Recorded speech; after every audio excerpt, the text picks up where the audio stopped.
इस त्वरित वीडियो में मैं आपको ग्रह पर सबसे खतरनाक खाना पकाने के तेलों के बारे में बताना चाहता हूं। ये वे तेल हैं जिन्हें आपको बचना चाहिए और कभी भी इस्तेमाल नहीं करना चाहिए। अगर आप किसी दोस्त या रिश्तेदार के घर पर हैं और वे ये खाना पकाने वाले तेल इस्तेमाल कर रहे हैं, तो सचमुच उनके भले के लिए आप बस उन्हें उठाकर कूड़ेदान में फेंक दें। इससे पहले कि हम इसमें जाएं, मैं चाहता हूं कि आप 1 सेकंड निकालकर कृपया सब्सक्राइब बटन पर क्लिक करें। यह मुझे नई जानकारी आपको यथाशीघ्र पहुंचाने में मदद करता है। छोटी घंटी पर क्लिक करें ताकि हर बार जब मुझे कोई शानदार विचार आए, आपको सूचना मिल जाए। ठीक है, अब आइए उन सबसे खतरनाक खाना पकाने के तेलों के बारे में बात करें जिनका आप संभवतः उपयोग कर सकते हैं। अब हम इन्हें वनस्पति तेल कहते हैं, ठीक है? और यह एक बहुत ही सौम्य शब्द है। यह ध्यान में रखते हुए कि यह झूठ है, इनमें से कोई भी तेल सब्जियों से नहीं आता। वे बीजों और फली से आते हैं। ठीक है? तो उन्होंने इन्हें सब्जी तेल क्यों कहा? क्या आप अनुमान लगा सकते हैं? मुझे दाव है कि यह एक जनसंपर्क की चाल थी, ताकि आपको लगे कि ये तेल अधिक स्वास्थ्यवर्धक हैं। लेकिन अगर वे सीड ऑयल्स कहें, तो अब यह ठीक लगता है, लेकिन उतना अच्छा नहीं। और बीन ऑयल्स, वह ठीक लगता है, लेकिन वेजिटेबल ऑयल्स जितना अच्छा नहीं, है ना? इनमें से कोई भी सब्जियों से नहीं बना है। अगर आप किसी पत्रिका के विज्ञापन में, टेलीविज़न पर या इंटरनेट पर वेजिटेबल ऑयल शब्द देखें या टेलीविज़न पर सुने और वे कहें, ओह, यह वेजिटेबल ऑयल या वेजिटेबल शॉर्टनिंग है, तो यह बस एक झूठ है। वहाँ कोई सब्जी नहीं है। ठीक है? उनमें से किसी में भी एक भी सब्जी नहीं है। इसलिए वे सब्जी के तेल नहीं हैं। वे बीज के तेल हैं। अब लगभग 1979 से पहले आप हमारे भोजन में इन बीज तेलों को मुश्किल से ही पा सकते थे। वे बस मौजूद ही नहीं थे। और आजकल, अगर आप किसी भी तरह का प्रसंस्कृत भोजन खरीदते हैं, तो लगभग ऐसा कोई भोजन नहीं मिलता जिसमें सीड ऑयल न हो। और इस प्रक्रिया में 1979 से अब तक हमें अपने ऑटोइम्यून रोगों की महामारियां और मोटापे की महामारी झेलनी पड़ी हैं। ये सभी सूजन संबंधी स्थितियां दिन ब दिन और भी बदतर होती जा रही हैं। और मेरा सिद्धांत है कि इन बीज तेलों का इससे कुछ लेना देना हो सकता है। क्योंकि देखिए, ये बीज तेल प्राकृतिक नहीं है। आप सोयाबीन को हाथों से निचोड़कर तेल नहीं निकाल सकते। यह जैतून की तरह नहीं है, न ही यह नारियल से मिलने वाले तेल जैसा है, और न ही यह बेकन से मिलने वाले तेल जैसा है। वे तेल स्वाभाविक रूप से ही प्रकट होते हैं, क्योंकि वे प्राकृतिक हैं। आप 1000 पाउंड रेपसीड ले सकते हैं, उन्हें निचोड़ सकते हैं, उन पर बैठ सकते हैं और उन पर कूद सकते हैं। कोई तेल नहीं निकलेगा। आपको रसायनों का उपयोग करना होगा। आपको गर्मी देनी होगी, आपको हर तरह के उत्प्रेरक रखने होंगे, और इन बीजों से तेल निकालने के लिए एक विशाल कारखाने में आपको हर तरह की गंदगी की जरूरत होगी। और यही उन्हें इतना अस्वाभाविक और इतना अस्वस्थ बनाता है। इन बीजों से निकलने वाले तेल असंतृप्त होते हैं, और इसलिए वह भी प्राकृतिक नहीं था।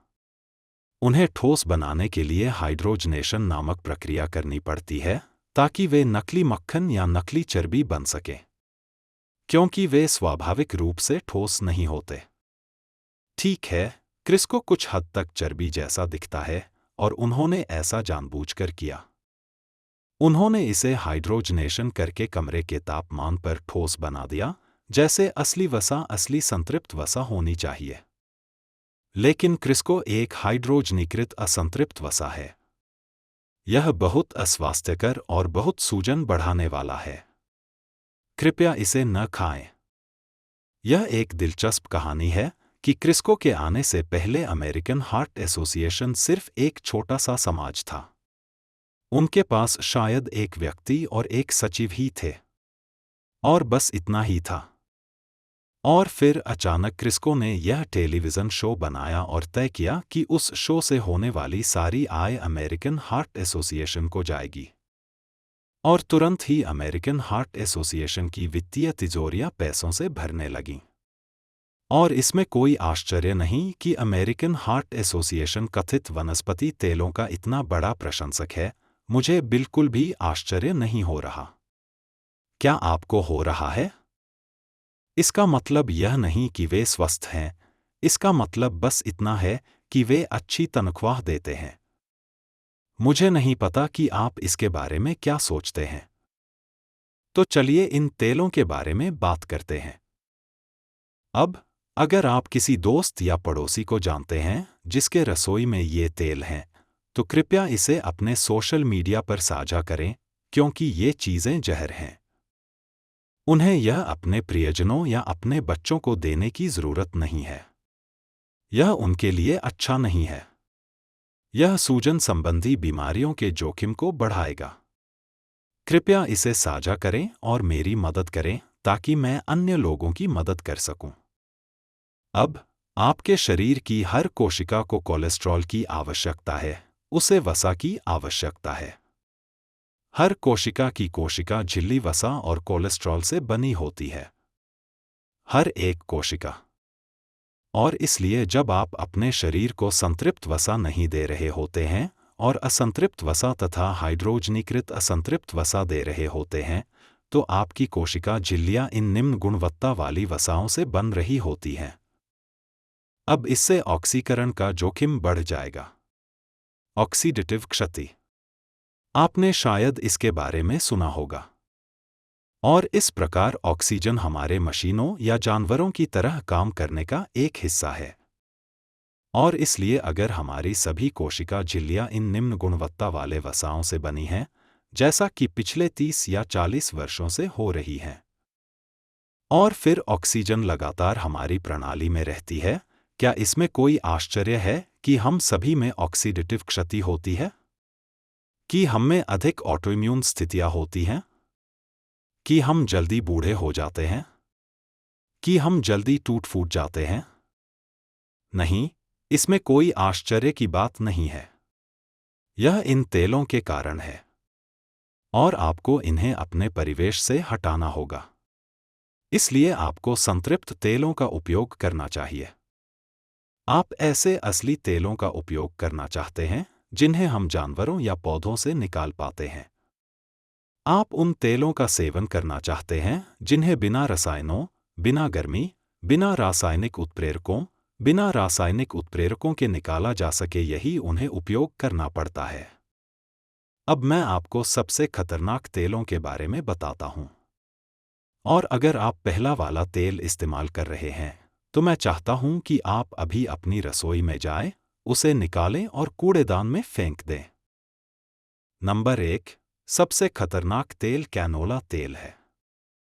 अगर आपके रसोई घर में वह है या आपकी मां के रसोई घर में वह है, तो आप इसे अभी ले सकते हैं और कह सकते हैं, मां, मैं तुमसे प्यार करती हूं, लेकिन मैं इसे फेंक रही हूं।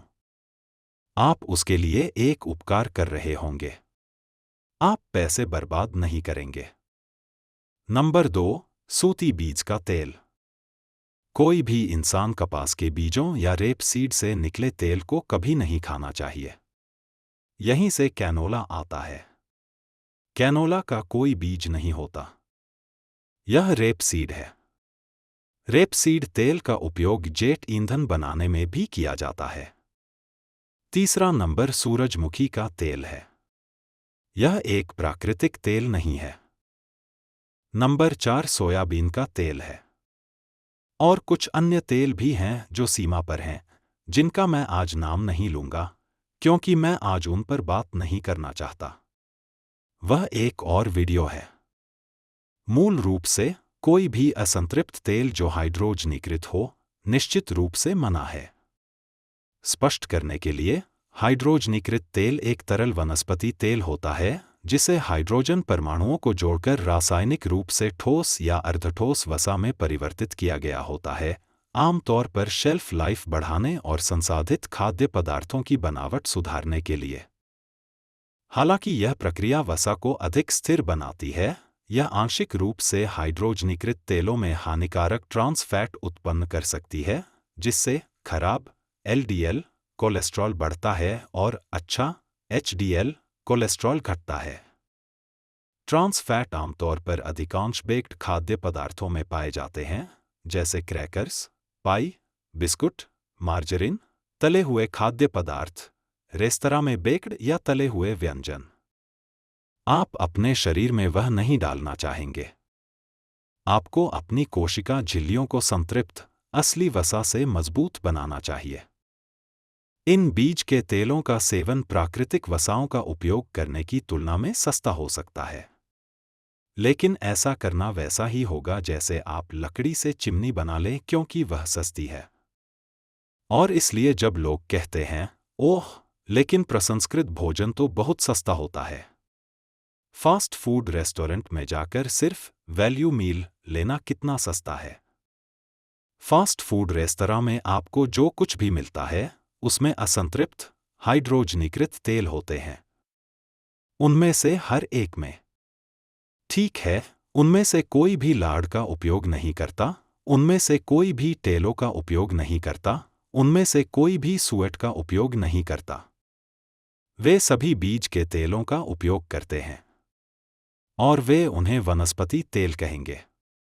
और वे शायद यह भी कहेंगे कि ये जैविक वनस्पति तेल हैं। लेकिन ऐसा कुछ भी नहीं होता। तो अगर तुमने लकड़ी से फायरप्लेस इसलिए बनाया क्योंकि यह सस्ता है, तो यह बेवकूफ़ी है ना? लेकिन अगर आप अपनी कोशिका झिल्लियों का निर्माण असंतृप्त वसा से कर रहे हैं, तो आप यही कर रहे हैं, क्योंकि वे ऑक्सीकरण हो जाएंगी। यह ठीक वैसा ही है जैसे फायरप्लेस की लकड़ी आग पकड़कर जल जाएगी और फिर आपका घर जला देगी। तो हो सकता है कि आपने असंतृप्त वसा वाले संसाधित भोजन खरीदकर थोड़े पैसे बचा लिए हों, लेकिन बाद में आपको इसकी भारी कीमत चुकानी पड़ेगी। आपकी सेहत खराब होगी, आप कष्ट सहेंगे, बीमार पड़ेंगे और अंततः मृत्यु हो जाएगी। ठीक है, जिन तेलों के साथ आप खाना बनाना चाहते हैं, वे संतृप्त तेल हैं। आप बेकन की चर्बी से खाना बनाना चाहते हैं। आप टोलोद से खाना बनाना चाहते हैं। यह गोमांस की चर्बी है। आप सुएट से खाना बनाना चाहते हैं। यह मेमने की चर्बी है। आप एवोकैडो तेल से खाना बनाना चाहते हैं। आप मक्खन के साथ खाना बनाना चाहते हैं। आप जैतून के तेल के साथ कम तापमान पर खाना बनाना चाहते हैं। ये वे चीज़ें हैं जिनके साथ आप खाना बनाना चाहते हैं। और ये वे चीज़ें हैं जिनसे आप अपने पहले से बने व्यंजन बनाना चाहते हैं। एक बेहतरीन उदाहरण है मेयोनेज़। तो अगर आपको कभी लगे कि यही वो है जो आप चाहते हैं, तो वह मेयोनेज़ है। लेकिन आप कोई भी मेयोनेज़ नहीं लेना चाहेंगे। आप एवोकैडो तेल या जैतून के तेल वाली मेयोनेज़ मांगना चाहेंगे। या फिर अब तक की सबसे बेहतरीन मेयोनेज़ बेकन की चर्बी से बनती है। आप इसे घर पर बना सकते हैं। तो आप संतृप्त वसा के साथ खाना बनाना चाहते हैं और उनका उपयोग करना चाहते हैं, है ना? आप अपनी कोशिका झिल्लियों को असंतृप्त वसा से नहीं बनाना चाहेंगे और असंतृप्त हाइड्रोजनीकृत तेलों से तो बिल्कुल भी नहीं।